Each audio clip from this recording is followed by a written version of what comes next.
All right, everyone, I think we'll get started. Thanks again for making time to come out to the candidate forum for the 2022 election here in Dillon. I'm Phil Lindeman with Krystal 93 Radio. I'll be the moderator today, but the real stars of the show are the candidates that we invited out here. And so we'll start real quick with introductions from everybody. So guys, we'll just have you take 2 minutes or so. Just tell us who you are, your background, and of course, why it is that you're running for town council. And so we'll start right here with Jen. Hi, I'm Jen Barchers. I've been on town council for a little over 4 years, I believe. I'd have to look at the math, but a little about me. I actually went to high school here, junior high and high school, for 3 or 4 years back in the 90s, early 90s. Then went off to Western State College where I met my husband, and we're in Denver for a while and then moved back here. And because we both loved it so much, and I was fortunate enough to be able to start teaching at CMC back in 2006. But in the meantime, I was a flight attendant for about 9 years. So traveled around, and then I worked for Summit County 911, which was an awesome job, one of my favorite jobs ever, and got to know members of the community, which was really great, but also just, you learn so much when you work at 911, so that was really awesome, but it really inspired me to give back and be involved in the organizations and the places in which I live. So I volunteered to be on the board for at the time, Lake Dillon Fire, which is now Summit Fire and EMS. So I'm on the board there as the vice president, and then giving back here at the town of Dillon. And I was on the Dillon Parks and Rec Committee back in early 2000s as well. So I just enjoy the service. I enjoy helping, using my experience from the different places I've lived, the different jobs I've had. Also, when my mom lived here, when my mom was here, she was a single mom and worked service jobs, so I have that knowledge of how hard it is to find housing and find jobs, things like that. So I enjoy just giving back as much as I can from my very varied background. So that's me. Thank you, Jen. Mm-hmm. Good evening, everyone. Phil, thanks for being here. Appreciate everybody else showing up and the work that Adrian has done to kind of get this thing off the ground. My name is Mark Crippet. I'm a local attorney. I work for the law offices of David A. Helmer over in Frisco. I moved to Summit County over in Dillon Valley on Deer Path Road in November of 2018. Before that, I was in Denver for 5 years. I wrote oil and gas title opinions for a pretty big multi-state firm. Prior to that, I was in Oklahoma City, where I learned how to do the oil and gas stuff. Kind of my background as far as participation in Summit County politics and things of that nature recently has been, I've acted as one of the real property tax referees. So if you got a poor decision in your favor or against your favor, that's probably my doing, so apologies there, but nonetheless, it had to be done. Getting involved in town council here, I spend a lot of my time in the town of Dillon, even when I was down in Dillon Valley. I had the opportunity to move over into Oro Grande last year and took that, and at that point, I was then eligible to run for council. So I thought I'd bring some of my background in land use and things to help, the projects the town has put through recently. My goal is to, lend what kind of service I can to get those things done. Hi, I'm Dana Christensen. My family and I have lived in Dillon full-time since 2007, and I grew up in Denver. My parents built a house in Dillon back in 1967, so we came up almost every weekend for almost 55 years. So I've seen the changes and the growth and the challenges as Denver's grown dramatically, and weekend visitors have increased correspondingly. And I believe the urgency of keeping up with the growth-related issues has also increased for the town of Dillon, so getting things accomplished is even more important now than it's ever been. So I believe elections are about accountability of your elected officials. Are they representing the will of their constituents, the residents of Dillon? And are the important things getting accomplished? And I've concluded that in some cases, the will of Dillon residents isn't being fully represented in some cases, and the big projects aren't always getting accomplished in a reasonable period of time. So that's why I'm running for town council. I believe some new blood might help us get the Uptown 240 project moving, get the town park improvements done, and finally see some progress on the town core improvement plans, which were first approved in 2008. So I believe Dillon voters want to see results, not, excuses about the lack of progress. And I'm a person that gets things done in spite of the obstacles. I'm an analytical thinker, former aerospace engineer, and I understand the Summit County environment and history. Many of the issues we're facing are interrelated. The proliferation of short-term rentals contributes to the lack of affordable housing, which has fueled the overnight parking problem as workers who can't find housing are sleeping in their vehicles. So a lot of these issues are interconnected, and the solutions also need to be holistic and interrelated as well. For example, charging a fee on overnight parking doesn't help the low-cost housing shortage, but charging an excise fee tax on short-term rentals, like the one that's currently on the Frisco ballot, can raise money to fund affordable housing initiatives, pay for improvements to the town core, marina, and fund the town park improvements. And I believe since short-term rentals are the cause of some of these issues, I believe they can also be part of the solution via the excise tax, which the renter pays. And I pledge to be responsive and fully accountable to you, the residents of Dillon, and ask for your vote. Hi, my name's Renee Imamura, and for those of you, I am on Town Council and I'm rerunning. I graduated from Miami University with a Bachelor of Marketing and Sales. I've lived in the town of Dillon for 18 years, moved here in 2004. I raised 3 daughters here. They've been through the whole school system, from grade school to middle school, all the way to high school. I lived in Japan before I moved here. I moved here directly from Japan for 6 years. So I have an international background as well. I lived in Osaka, Fukuoka, Tokyo, and then moved here. So that's my background, and my intent and purpose for running again is I'd like to continue to be instrumental in helping with, moving forward with the town core and the marina and all the things that we've been working on these past 4 years. I also want you to stress that I want to prioritize the voices of the residents and the businesses and the matters that concern the town. So I definitely want to, take everybody's opinions and suggestions, and I'm always willing to listen and hear what you're saying before making decisions that come across the desk. The other thing is, let's see, I think that's about it. I just want to continue my role on Town Council and just finish up what we've started. Thank you, Renee. Hi, everyone. My name is Tony Scalise. I'm the relative newcomer here. Although I've been exposed to Dillon for the last 40 years. I first moved to Dillon in 1985, lived over in the valley before all the buildings were over there. Only recently returned in 2020 after a stint in Florida for about 4 years. Lived in Denver for the previous 35. Spent my honeymoon up here, been back and forth, love the place, watched it really expand in growth, and I think that's, if you don't handle it right, that's going to be a problem for everyone here. As you all know, there's all kinds of issues out there right now between short-term rentals, between education, between medical choices, all kinds of things that have to be addressed. My biggest priority, and you've heard it from several of the candidates, is that I've attended several of the council meetings virtually and in person, and it just seemed like the people of Dillon were not being represented the way they thought they were. A number of council members didn't seem to regard their opinions, in my opinion, and some did.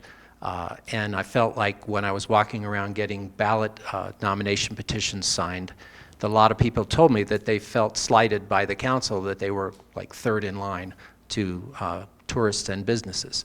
And so and when I was at a couple of the meetings, several meetings that had huge outcries against certain things that the council was tasked to do or not do, the council still ruled in favor of the things that the people were just extremely strongly against.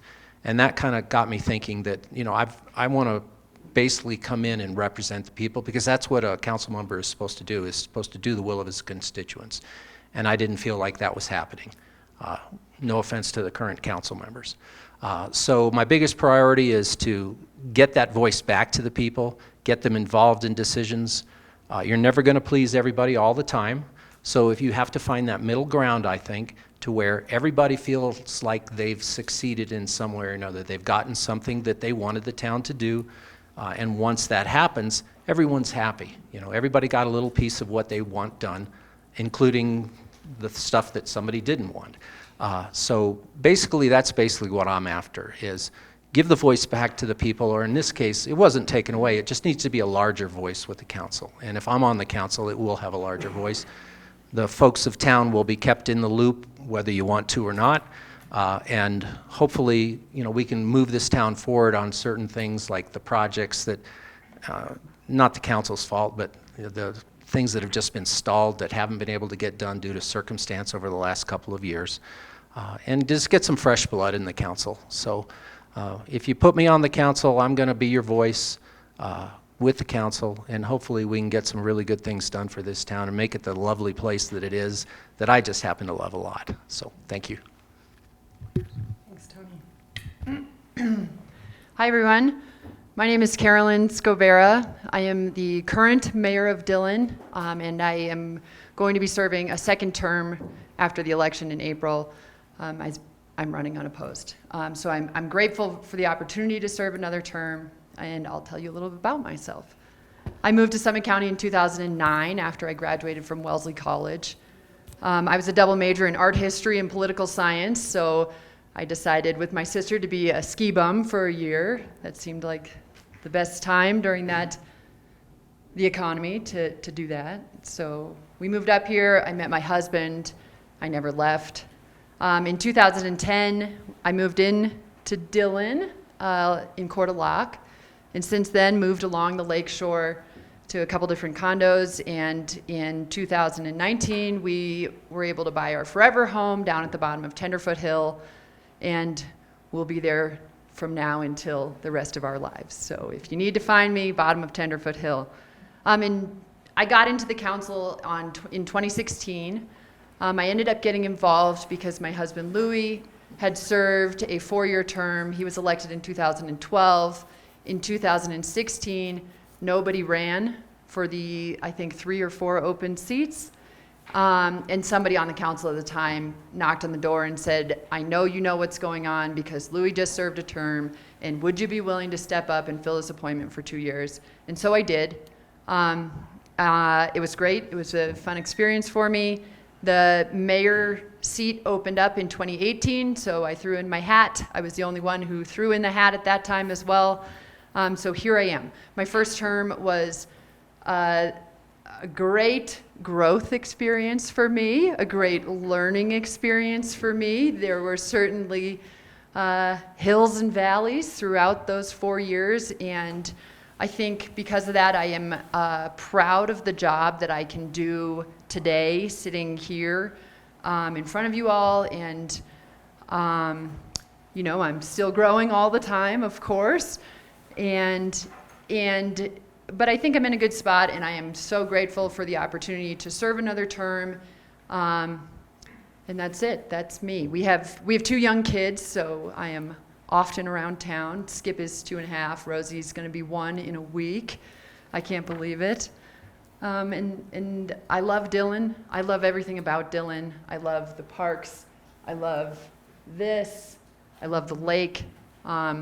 You know, there's just nowhere I would rather be. And when we leave, we come back, we get off the interstate, we roll down our windows, and we just breathe it in because we're finally home. And like I said, I'm going to be here forever. So, you know, I'm here to serve, and I suspect I'll be here to serve as long as you'll have me. So that's me. Great. Well, thank you to everybody. And like we mentioned, you know, there's been times when there haven't been enough people to even run for seats, let alone have a contested election. And right now we have 5 candidates running for 3 seats. And so really looking forward to seeing, you know, what everybody has to say about some of these hot topics, because I think it says something about the growth of town, and also maybe some of the frustrations with that growth that we've got, you know, people coming out and actually running for council. So I'll start first with kind of a softball question, and we'll start with Carolyn since she has the mic right now. So what do you believe is the role of local government, and how do you see you fitting into that picture? And we'll keep these relatively short, Sure. minute and a half or so. So Okay, Yeah, I'll do keep my it best. tight. Quick and dirty, I think the role of local government is to do the best we can for the town and the community. That's it. To do the best we can for the town and the community. That is the role of local government. okay, great. My opinion of the role of local government is to represent the townspeople, the people that live here full-time. I like to keep as much government out of their lives as I can. So, you have to have rules and regulations. There's no way around it. But basically representing the people and doing what's best for the town, regardless of, whether a lot of people like it or don't like it. And you have to take their opinions in, though, and do what you can. That's it, I guess. All yours. So I think local government, as Carolyn said, it's what's best for the town. You have to look. You represent the people that live here, the local people, and you represent the businesses in the town, and then you have visitors too. So I think there has to be a balance of all three of those, and I try to make decisions, based on everybody's input and suggestions, and then I do a lot of research, and so as far as that's kind of, again, as a government, town council is government, and so we're really just looking out for the town. Thank you. The role of local government, we're a representative government on town council, so we're representing the residents of Dillon. And I think that's important to remember is, if people are deciding what's best for Dillon, it's really the residents of Dillon that should be deciding that. It's a majority democracy. So we're here to represent the residents of the town of Dillon. Thanks. Local municipal government is really only empowered through an act of the state, right? It's the issues the state doesn't have the time or the money to deal with that are given to a local municipality. And those are the things, the smaller issues that we really need to be cognizant of. You're not going to be able to please everybody.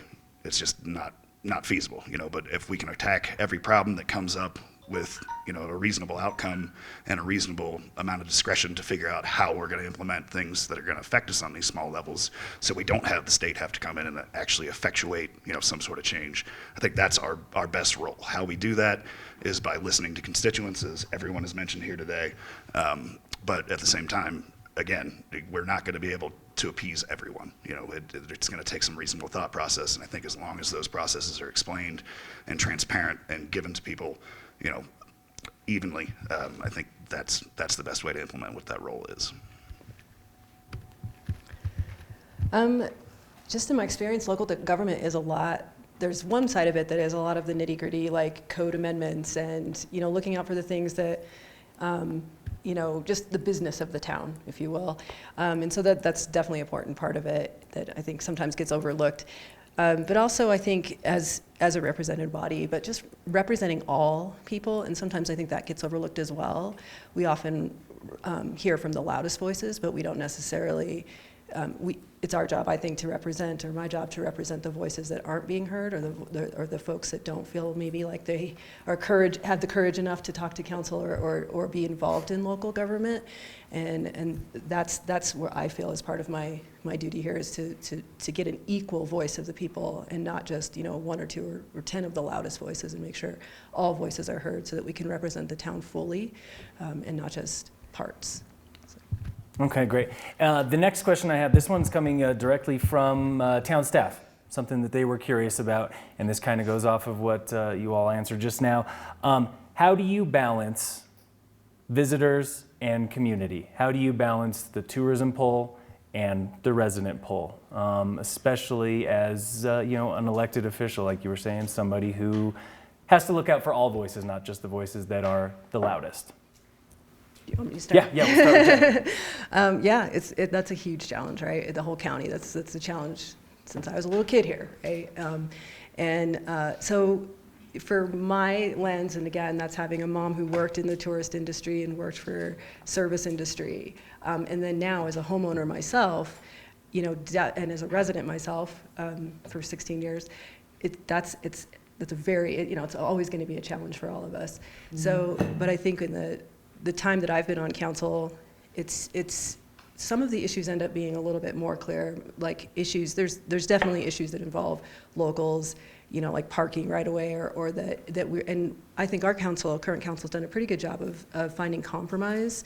Like a parking issue, if we think about parking, we always have in the back of our heads, well, how can we serve the locals, even if it means we have to, you know, charge some parking for tourists so they can enjoy the events, but also how can we, you know, benefit the locals in the meantime. So I feel like it's always a sort of a dual purpose or a dual mission, but always, I feel like in the last 4 years, almost all of our decisions have been heavily focused on how do we balance the local preference as much as we can with, but remembering that the tourists are part of that, and the second homeowners and the businesses, and kind of tying it all together. Try to have win-win for everybody, really, is I think what we've really strived to do. I think it's interesting that question comes from town staff. You know, I think getting some of the, you know, because a lot of them don't live in the town. I can think of only 2 or 3, particularly down at the marina, that are actually in town here. So I think even though that they're not, you know, electorate, you know, getting input from them on how they think it's best to be able to balance, you know, marina work, be able to balance, you know, actually finishing the park, and what, you know, what things might need to be staffed, you know, how they think that could be implemented correctly. I think getting their input is going to be paramount to keeping them happy. We've got a pretty good staff that run a lot of the, you know, Parks and Rec, you know, the marina and everything like that, and making sure that even those voices are heard, despite the fact that they're not electorate, is going to be important to balancing, you know, local issues with, you know, what tourists want to see. And I think those boots on the ground are probably as well suited as anyone to give us information related to the same. Thank you. Well, you know, we're all either directly or indirectly dependent upon tourism for the businesses in the county. However, I think most of us don't want the quality of our life to suffer as a result of, you know, the exponential growth in visitors. So I would like to see solutions that have the visitors help contribute to the improvement of the town and the solution to some of the challenges that the visitors have created. And this can be done through, you know, various fees and taxes that can be incorporated into the things they're doing while they're here.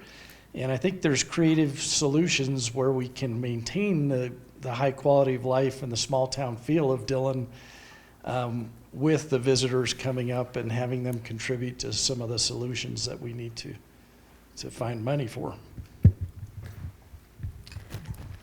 Well, it's not an easy question to answer, because there definitely has to be a balance. I mean, you have to be, the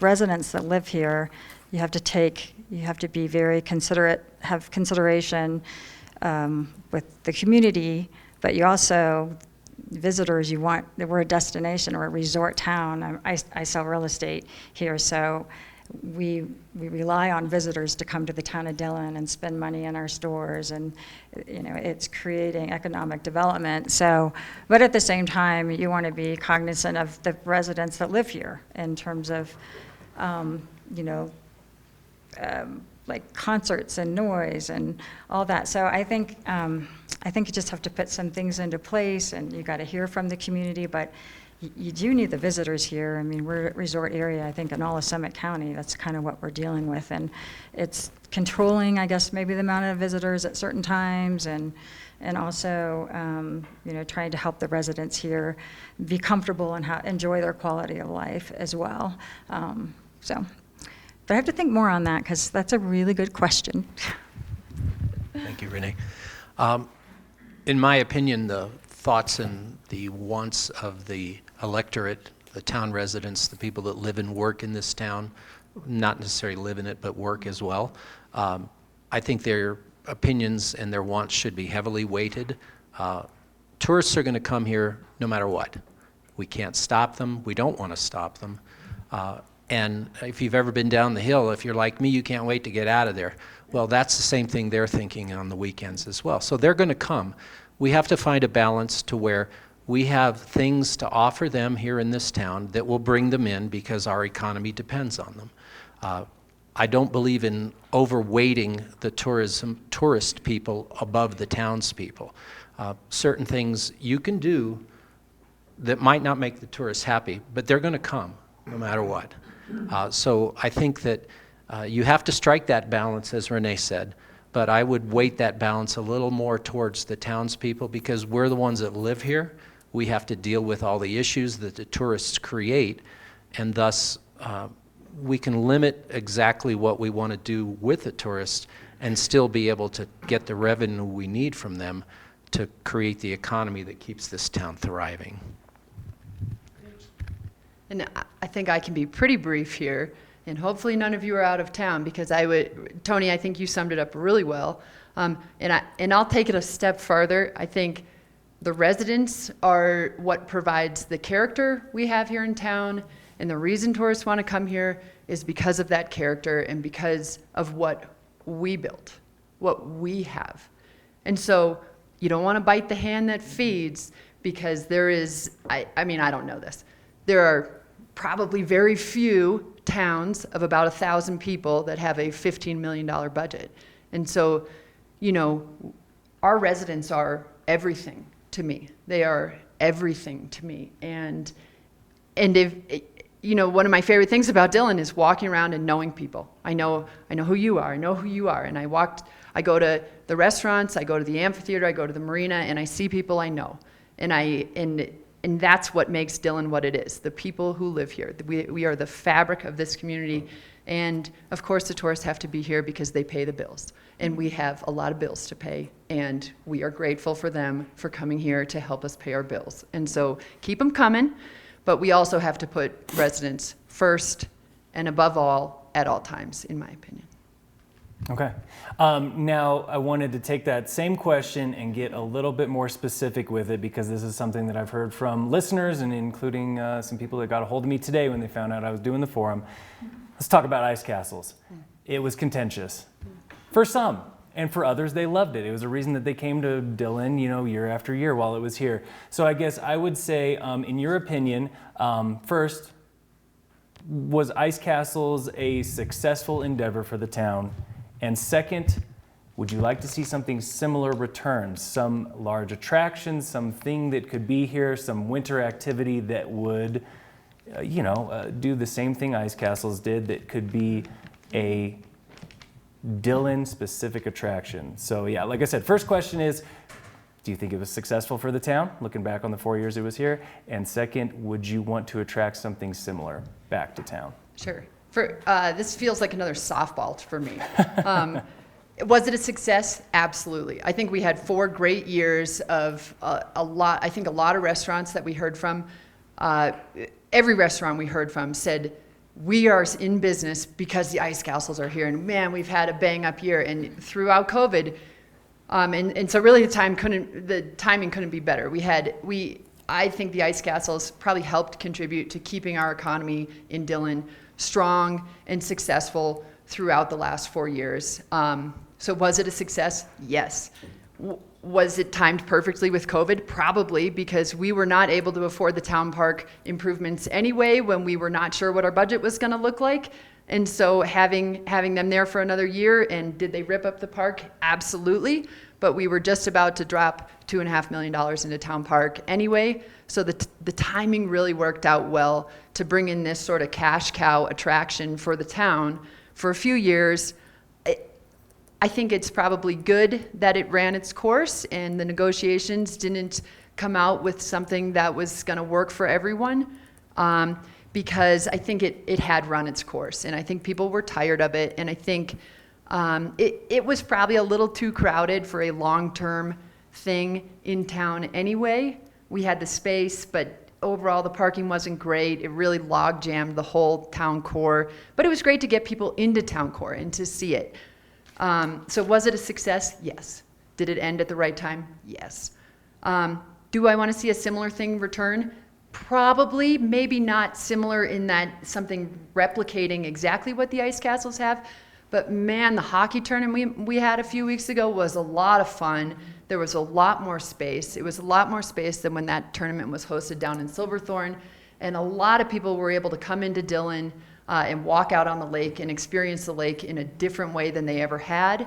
And that was an all-day event for a couple weekends. And I think people probably, maybe not all winter long, but still came into Dillon and went to the businesses and they got a boost. So similar thing returned. Yeah, I think we're exploring that now and we can continue to explore it. And, you know, maybe this sort of shorter event is a better sort of layout for us. Maybe do a few shorter events, a few weekends. And I had a lot of fun there. I think that was a great fill-in when the ice castles were not here. So.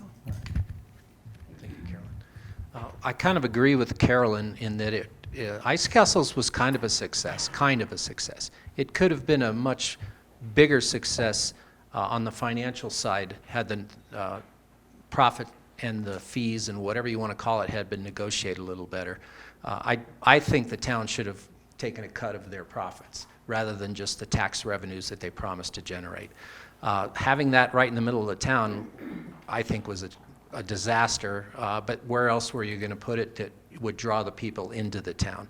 It has destroyed the town park how many years in a row? Like you said, you know, we're going to redo the park anyway. That was kind of fortunate this past year, but the crowds it brought in, the parking issues, I wouldn't say it was a success from a residents' point of view, because the residents had to deal with it the whole time, and a lot of the people I talked to didn't like it. So it's a kind of a split opinion where it was probably good for the town from a tax basis and revenue generation, but it was bad for the townspeople because it destroyed the park. You know, we used to have, last year, summer, we had church services in the park. It wasn't really a park anymore. It was just an empty lot. Felt like I was down in Denver. So I'm glad to see them go. It would be not a bad idea in a different location, perhaps, somewhere other than the heart of our town, and takes the park away pretty much for the entire summer after they left. So it's a split opinion in my opinion, because I think we could have done much better financially. Those guys made a fortune, the town didn't make a fortune, and they're spending a fortune to repair the park now. So whether you think that's a success or not, you know, that's your opinion. I don't think it was a success. Sorry. So there's just two questions, right? Whether it's a success, and the other one was, can you repeat that? And then the other one was, would you like to see something similar, another event, another wintertime attraction to return? It was a success for the, I've been on council since 2018. For the 3 years or 4 years during the pandemic was the last time that we had it for the businesses, and it was a destination site for people coming, you know, for visitors coming, and it brought a lot of revenues, I think, to the businesses, as I stated. This is one area that I did change my mind, because it really wasn't, with a new town park being developed and the problems that we had with the ice castles, because it didn't come without problems. And listening, and this is where the voices of the residents did change my mind, to not have it return after all the negotiations that we did have with the ice castles. They did have a pretty good plan to try to turn it into a yearly event, but again, there was just too many problems, financial reasons why, and then the way that the way they left the park, it just didn't sit well with the residents. So no, probably not having the ice castles return, but having another destination. I would definitely like to have something else, but more maybe using the ice rinks, as the mayor has stated, that some youth hockey and pond hockey, and utilizing areas that are outside of the town park, I think is a much better destination for something like that, because our town park is going to be great, and the residents really want that type of, you know, they want a park where they can enjoy, and it's not going to be destroyed by something like the ice castles. Okay. Thank you. Well, I guess it depends upon how you define success. I think in a lot of ways it was not a success. we live on Labonte Street, and we had people blocking our driveway up and down the street. We have friends whose house backed up to the ice castles, and they'd hear crazy music and lights till 10 a.m. every night. I had a friend of mine's on the town council, Steve Milroy, and he requested the sales tax figures for 3 years before and 3 years after the ice castles. And the line, there was no bump in the line. It was just this slope, and you could see zero impact from the ice castles. So it really didn't benefit the town financially. May have benefited a handful of restaurants. However, the damage to the town park, there was no revenue split negotiated. The ice castles made between $2 and $3 million every year, and the town of Dillon got, very little in the way of increased tax revenues from these restaurants. We should have negotiated some kind of revenue split if we were going to do that, so there was a tangible financial benefit for the town of Dillon to offset the associated hardships, the parking problems, the noise in your backyard. So I would have liked to seen it handled differently, so there was kind of a more equal balance and benefit to the town of Dillon as, to the ice castle company. I agree, the pond hockey program that they've started, some of the things outside of the center of town make a lot more sense than the ice castles. And I think we ought to look for things like that bring people to the town but don't have a negative impact on the residents that surround that town park and a negative impact on the park itself. So I would have liked to seen it handled differently. I think the ice castles were a success. I think it put a prominent spotlight on the town of Dillon that, it only existed in, a handful of places across the country. I thought it was really interesting. My parents were very excited to go see the ice castles when they came to visit me. Generally speaking, I think if you talk about the individuals in the town of Dillon and whether or not they believe the ice castles were a success, I think if you got a survey of that, the people that live in town core would tell you no, that this was not something that was good for the town.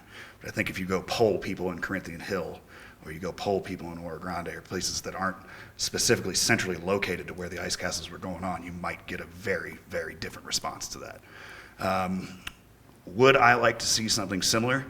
Yeah, I'm not sure what is that similar to the ice castles. This might sound like a childish idea, but and Renee, you can maybe help me on this. There's a thing called yukigassen, and it's basically means snow fight in Japanese, and it's more or less capture the flag kind of in paintball, but with snowballs, where you get 2 teams of 5 and kind of do that. I think you could run that easily with the marina staff down there. I don't know if they've got the snowmaking or the snow moving capability and stuff to set up the tracks that they've got going on down there, but I think it would give an opportunity for people to go down there and just kind of throw snowballs at each other for a while. And if you look it up on the internet, it looks pretty fun. So that'd be something I would try to implement. Yes, Mark, I agree. And so part of it is hindsight's 20/20. So you don't always get the privilege of knowing all the information we know now 4 or 5 years ago, right? We all know that. So, but the beauty of it is, the success of it is that part of the reason we have lake loops, and part of the reason we've thought about things like, what you call it, ukibuki? Ukibuki. Yes, was because of the ice castles. We realized that Dillon could be a winter destination, and which we've never, Breck and Frisco and all the other towns had winter events, and we were like, oh, we can do this too. So it doesn't mean we have to do that event. Although Ice Castles was successful for a lot of the reasons mentioned in terms of putting Dillon on the map, financially for our businesses, as Carolyn said, they were like, you saved us. This saved us, especially during COVID. Like, there was no way for some of these businesses. I mean, they were just thrilled that we were able to help them out, and that was one of those times when we had to kind of balance and say, we want our businesses to survive. We can't lose our businesses. And at the same time, provide an opportunity for folks during COVID that was outside and they could spend with their families. And I live in the middle of town in La Riva, right across the street, and the residents in La Riva loved it because they could watch it and take their families and friends to it. So I think it does depend on who you ask as far as citizens. Of course, yes, there was problems with parking, and of course there was problems with things here and there, which we tried to resolve some of those over year when we did do that. But the big takeaway for me on all of that is you learn from these things. Sometimes things are going to be misses. They're not all going to be wins for any town council. But this one was an awesome learning experience. And now we have amazing lake loops. We have a winter hockey. We can potentially do more things on the lake. And now we put electricity. We just voted the other night to put electricity and lights into the town park so that we can have events there without having to, get electricity powered in with loud generators and things like that. And that is all from the feedback we got from the residents. So we learned from it. We don't just look back and blame ourselves. Oh my gosh, that was horrible. When instead we took what were the successes and we're building on those. Okay, great. Thanks, Jen. Now I wanted to put it out to anybody in the audience that might have a question. Is there anybody who had a specific question for specific candidates or even for the entire group? Yeah, right here. My name is Tess Scalise. I'm Tony's wife. And we were both very concerned about the walk-up marijuana windows. And we participated virtually and were under the impression that there were a number of local residents who showed up to protest that decision. Many of them with children. Myself just thinking, okay, you could drive up, can you not get out and go in? Or does it have to be walk up? I didn't understand the logic. It doesn't seem to be a part of Dillon's culture. I don't think it needs to be a part of Dillon's culture. And so I guess I would just like to hear everyone's feedback on that decision. So the decision to go ahead and approve Correct. walk-up, drive-through marijuana. Despite the outcry Okay. from the community. Do you want to preface it, Carolyn, or do you want me to, about code? Or You want me to? do you want to preface it? I didn't know if you want to give the background. I'm happy to start it off and give some of the background. If you want to give background, that's Sure. probably helpful just so they have the background from you. Of course. So, this is going to be from memory. So if I rehash some of the details or miss some of the details, my apologies. That decision was made during COVID. At the time, the state had authorized and allowed marijuana dispensaries to operate walk-up and drive-up windows. And the dispensaries in Dillon were doing that, just the same way that liquor stores were allowed to take phone orders and bring your liquor out to your car. So they were given that same opportunity, marijuana dispensaries were. And I think that's sort of the background that we needed. So when the decision came up, it was, do we continue this or not? The marijuana dispensary said, we'd like to continue doing this because COVID is still here. And the green light that the state gave us expires after so many months, and we're doing this. We think it's a safe way to operate our business without having to, be concerned about bringing people in with COVID. And the council's decision was that at the time, we were asking people to do anything they can to stay in business for COVID, during COVID, and throughout COVID, and to come up with creative solutions. And the feeling on council was, are we contradicting ourselves if one sector of business comes to us and says, we have this creative solution that we'd like to continue doing, that we're already doing, and so that we can stay in business and stay just as safe as every other business in town? And the decision was, yes, you can. And yes, we heard a lot of people speak out, and it's, for me, that's an example of the challenge you face sitting at this table, in that you do sometimes hear many voices saying the same thing on one issue, but we're all challenged to look at the larger picture, and we have to look at what's best for the town, what's best for the community as a whole, what's best for the businesses in our community, and what we decided was that the fear that we were hearing from the comments was probably not backed by anything that we could see, and we felt that the decision weighed more heavily in favor of the business continuing to operate safely during COVID than it did the fears of any sort of increased accessibility for people's children's, which was, I think, the main fear that I heard, that having these windows would increase accessibility for children. And they were operating already. It didn't change any of the standards that those marijuana dispensaries are held to. It didn't change any of the consequences that those marijuana dispensaries are held to, which are, frankly, a lot more severe than a liquor store serving to an underage child. If they serve to someone underage, they basically get shut down, strike one. So the consequences didn't change, and we felt it was important to support our local businesses when we were asking everyone to come up with creative solutions. So that's where I will present from the point of view of council. And Jen, of course you're welcome to speak too, but I just wanted you to kind of set the stage. yeah. And Renee, of course, you were on the council for that decision as well. As a council, that's what we decided, and that's what we went forward with. Do you want everyone to answer that, or did you only want to hear from the council members? Yeah, I would definitely like to hear from. Yeah, just the council members who voted on it, right? No, I'd like to hear from everyone up there. That's what I'm trying to clarify. Okay. Yeah. Well, in my opinion, at the time, I didn't know a lot of the things you just said. Hadn't seen that in any documents or in any newspaper articles. So what you say kind of makes sense, but I guess the big issue I had with it was that the general outcry from the public was enormous, and from my view, it was kind of like, okay, your constituents don't want it, but you're voting for it. And I could see it was probably very difficult for you because of that. I don't know that I would have voted the way the council did, because in my book, the constituency and the people that have to live in the neighborhoods should have the major opinion on it, heavily weighted towards them. But that would have been my opinion, and I probably would have voted against it. Well, our council was split on this issue, and I voted no. I did listen to the constituents that came forward, and so, I mean, that's why we have a council.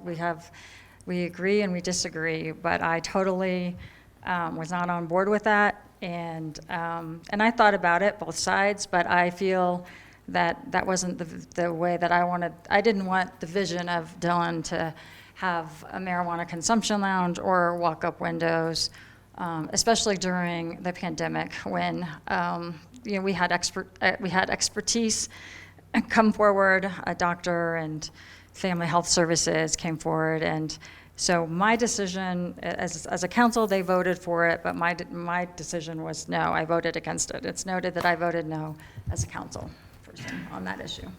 Thank you. Well, thanks for asking that question. That whole episode is the primary reason I'm running for town council. My wife was at the meeting, and it was 100% opposition to the walk-up windows, and yet they voted for them anyway. And I'm like, what? Why aren't you representing the will of your constituents? And I echo what Tony said. I mean, we really, if everybody's against it, you can't vote for it. So that's one of the reasons I'm running right now, is I realized the will of the Dillon residents was not being reflected by the decisions of the town council, and that needs to change. And I will promise to do that. I don't have a problem with the walk-up marijuana windows, particularly based on the logic that was put behind, why the decision was made. I keep hearing a lot about, 100% of people oppose this, so that's not true. It's 100% of respondents who showed up. You talk about statistical analysis and actual survey taking, and of course you get these loud voices who are going to show up and voice those things. It's called response bias, so it automatically makes, those kind of statistical analysis inaccurate and unreliable as a result. So generally speaking, I don't have a problem with the way that it was done, and on top of that, I don't think it was 100% outcry. So I voted yes also, as Carolyn said, for the reasons that Carolyn mentioned, and also, ironically, Frisco voted yes without any fanfare or any outcry. So we knew, I think, that we were kind of like what you just said. We were getting, our community, unfortunately, was not quite getting the full information. As Tony said, he didn't know then what Carolyn had mentioned now. And so a lot of it, I think, got misconstrued and tied into a situation that it really wasn't about. This was about a code from the state, as Carolyn said, that we had to choose to approve or not. And during COVID, we thought that was very prudent to do. For me, too, this is a legal business. And to me, again, going back to equity and of everyone, but equity of businesses. If this is a legal business, then why are we making this judgment? And to me, this particular decision came down to judgment, and I don't feel it's right to judge people's behavior, especially when they're legal, because of some voice that doesn't believe that or that thinks it's not supposed to be legal or whatever the situation may be. We had to go on data, and we didn't have any data that showed that there was any difference between walk-up windows and drive-up windows or walking into the marijuana store. And in fact, since then, and there has been no incidents, we haven't had any problems with it. And so for us, it was very much an objective decision, and because it was a code amendment. And so I think for my piece, it was taking the feeling out of it, taking the judgment out of it, because I think people who didn't speak up, who were in support of it, felt very judged. Because if you say you're in support of a walk-up window, hearing some of the comments that were made about marijuana users, about the marijuana industry, were very harsh. And so I think, for me, this was a decision that led me to be stronger about equity and not judging people for behaviors and things, especially when they're legal, and really listening to, again, all voices, not just the loudest ones, and realizing that there was, as Mark said, many voices that spoke up to me and to others and saying, hey, this is helpful, not to mention things like handicap, or people who couldn't, for whatever reason, just didn't want to go into the marijuana store, things like that. And so I think our vote was sort of representative of people, because it wasn't about the issue. It wasn't about legalization of marijuana. It was about equal access during the time of a pandemic. Great, thanks, Jen. Any other questions from anybody in the audience? Yeah, in the back. I've lived here part-time since 2004, and I'm a former city planner. I have seen numerous consultants come and go, and revisions of the master plan for the core. Nothing's been done. A lot of you have said that we need to get moving on this, and I'm curious, all of you, what kind of stimulus ideas do you have to get our core moving? It's a hard question. Yeah, we'll start with Renee. That's a great question, and I totally agree with you, 100%. And being on council for 4 years, and I've never served on a council before, didn't have the background. I finally feel like I am right where I should be, as far as I kind of feel like I'm just getting started. And so we just did a master plan, MSA, which is on the town of Dillon. It's the newest plan for the town core and the marina.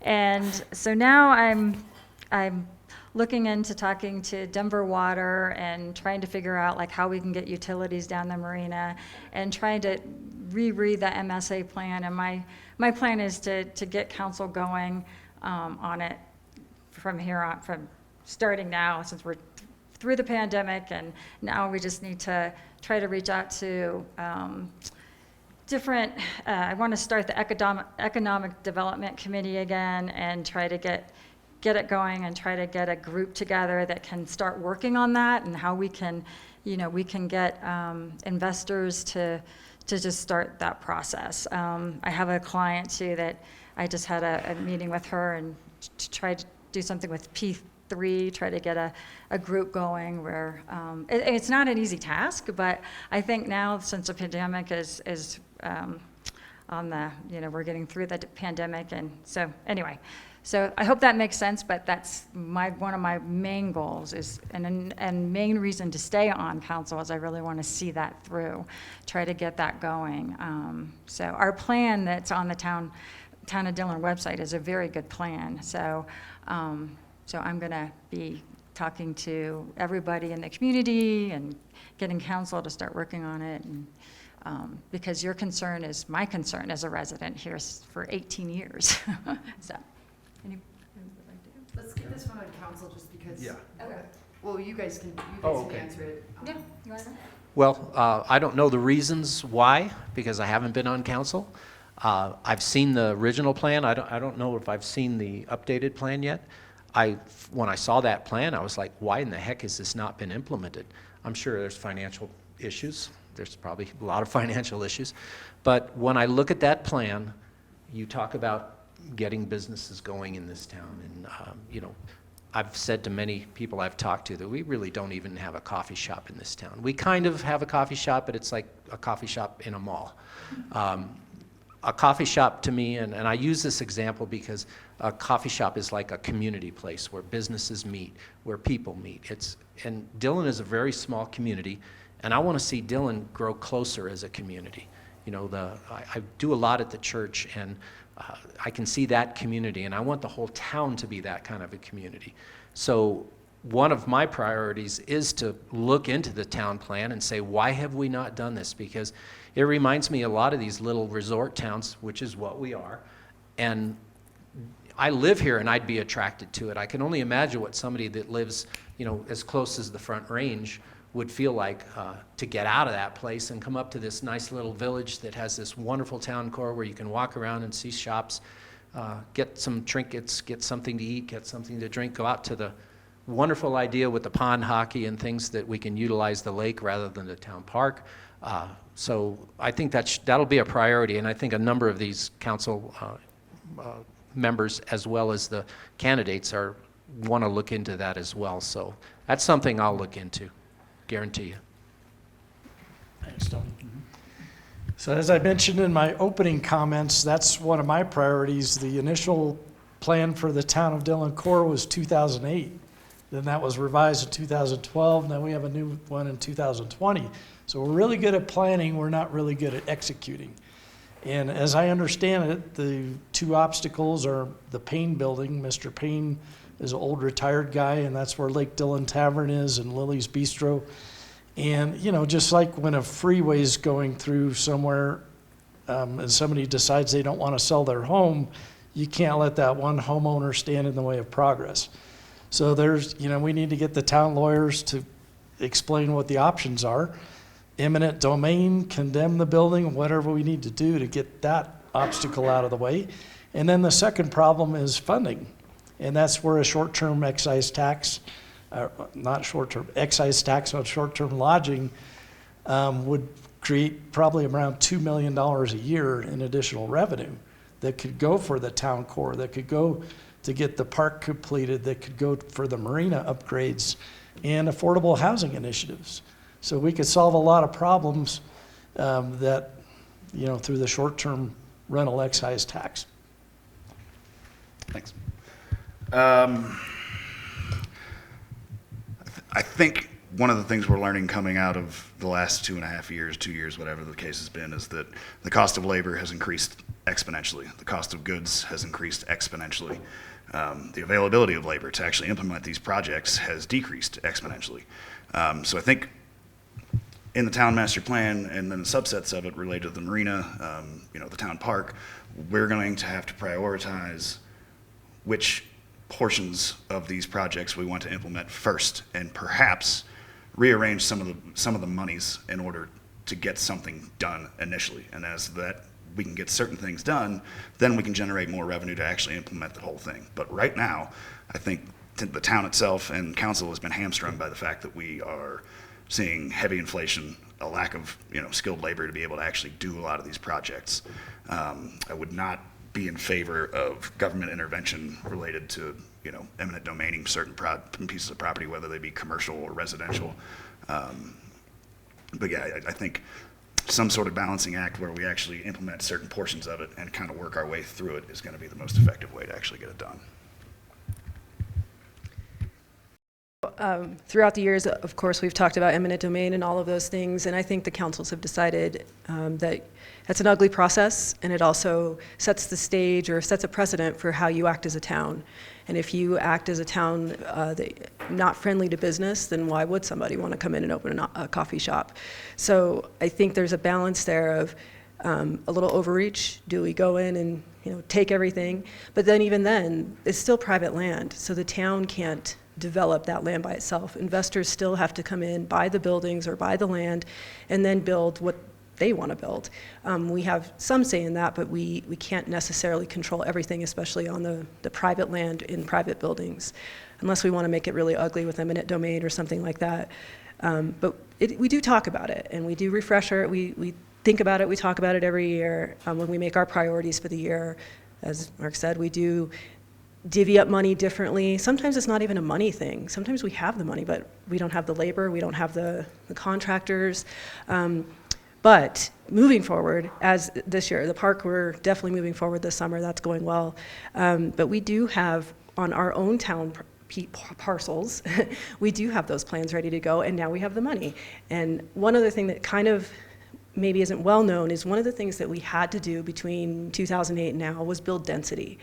And that's another kind of a yucky word when it comes to what residents want, because density meant we had to build 2 condos back here, sale lofts, the hotel, the Uptown 240, which is another story, but a lot of the buildings and the projects that we approved were specifically because we were told from the master plan in 2008, if you don't have density, developers and coffee shop owners, business owners are not going to come to Dillon. So we had to do some of the foundation work, I guess, if you will call it, prior. So now that, and ice castles too was part of that. We brought ice castles here so that we could be, here's Dillon, here's Dillon, here's Dillon. So now that we have density in the town, now that we have ice castles, now that we have events, or had ice castles and now we have events, now it's a place where coffee shop owners, business owners are saying, oh, there's people here, there's events here, now we might consider doing something with your buildings, right? And so it's not a quick, of course, I mean, when I joined council, I was the same way. I'm like, let's do this town core now. And then it was like, oh, it's not that simple. And so I think we are there, I think now, actually. And that's exciting. And so I think you will start to see that movement. We've been in the building stage. Carolyn, did you want to? I was, in the interest of time, I thought I'd pass, but I'm happy to answer it if... Yeah, if you wanted to, just real quick on, the top priorities to get that master plan moving. Yeah, of course. Well, I am so grateful somebody mentioned a coffee shop, because of course it would not be a candidate forum without a coffee shop mentioned. Exactly what Jen said. Jen said all the developers we talked to actually gave us a number. You need 1,000 people. You need 1,000 people in your town to support all the businesses we wanted to have restaurants, to have little things. So to have our town core, our goal was always, we need 1,000 residents in town, and then maybe we can start getting these people here. And then I'll just say again, something you said, we've been biting off these huge chunks for all these projects around town, down at the marina,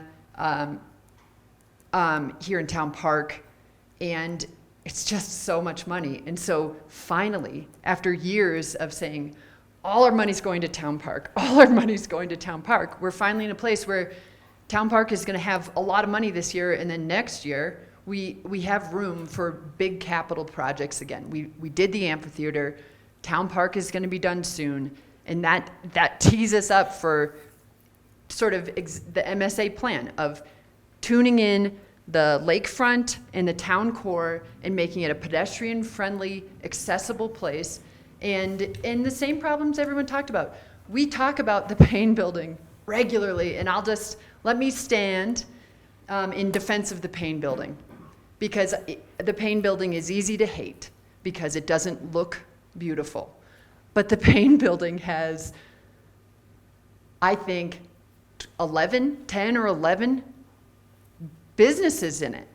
On top of that, I think there are 4 apartments on the top floor.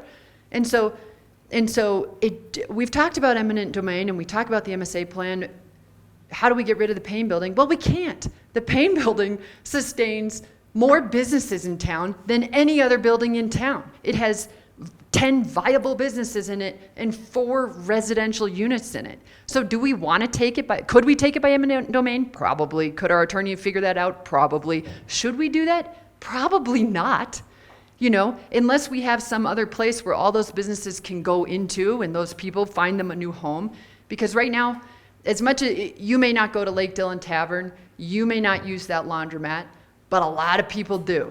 A lot of people go to those places, and those are people in town, in Dillon. A lot of people eat at Lily's. A lot of people eat at Cafe Profusion. You know, those are 2 good restaurants in town. And do I want to unhome those businesses? Absolutely not. And so, you know, I think MSA took some liberties in assuming that building might be leveled. I'd love to see it redeveloped, but I'd also love to keep those businesses in town. So I think there's a lot of other things we can do to work into town core, to get people into town core. The council has spent a whole retreat talking about what we really need is get people on foot. So if we can get some nice, convenient footpaths around town, cobbled pathways, something like that, and you see that in the MSA plan, it's just get people around town so that you can come to Dillon, you can live in Dillon, and you don't have to leave Dillon. That's my goal, is I don't want to ever leave Dillon, not in my life, not on a daily basis. I just want to be here all the time. And so, and bonus, if I never have to get in my car again, if I could just walk around town at all times. And so I think we have the vision. We're getting to the density. We got to keep adding people. We need more people here full time. And I think we now have the purse finally freed up after a couple huge projects where we can start biting off chunks of this walkability, the lakefront master plan, and make Dillon super cool for everyone. Great. Thanks, Carolyn. And again, in interest in time, we are a little bit over this, but I did want to end real quick with kind of a lightning round, which is always fun to do. So it's going to be a topic, a one-word topic, and give me either a one-word answer or just a sentence. Try and keep it like down to a sentence, 2 sentences at the absolute most. And so we'll start with Carolyn on the end and then just pass it down, and then we'll just keep going back and forth. So topic, workforce. Housing. Corporate providing. County Road 51. Yeah, County 51, we need to do more. Free market economies. County Road 51 and some other projects that are on the list. All right. Short-term rentals.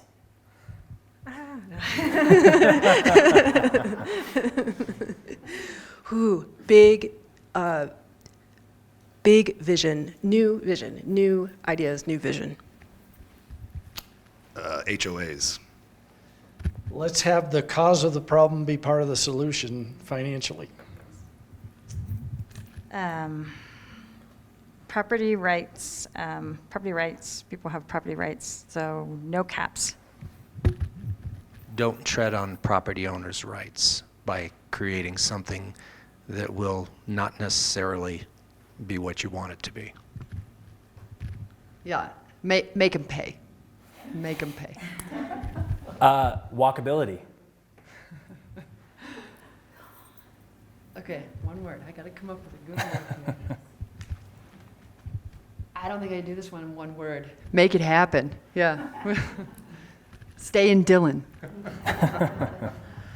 Attract more smaller businesses, community type of businesses.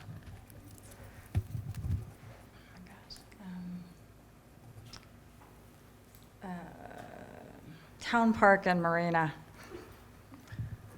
Let's get it done. Those 11 businesses in the Payne building can be given preferential space in the new town core, and that can be part of the deal.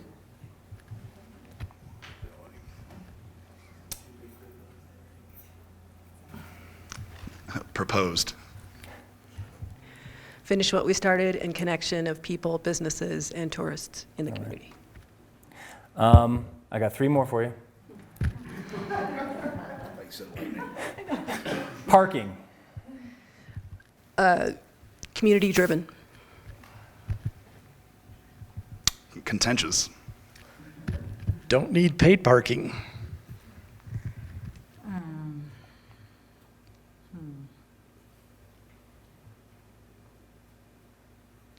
A solution. Put porta potties down at the cemetery lot and park them all down there.